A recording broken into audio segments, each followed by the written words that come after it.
southwest winds around 5 miles an hour. Thursday, sunny. Highs around 90. West winds around 5 miles an hour.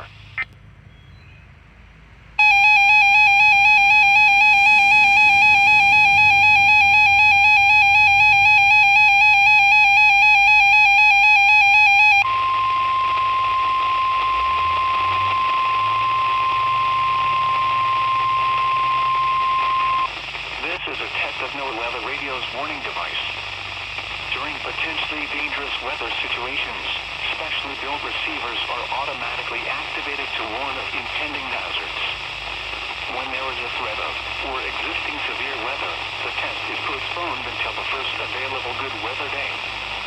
Reception of this broadcast, and the warning alarm, will vary at any given location.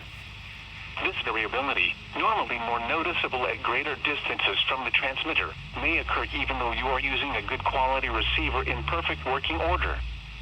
The warning alarm will be activated for warnings in selected watches affecting locations in portions of West Kentucky, Southeast Missouri, Southern Illinois, Southwest Indiana, and Northwest Tennessee. This concludes this test of NOAA radio's warning device. We now return to our regular programming.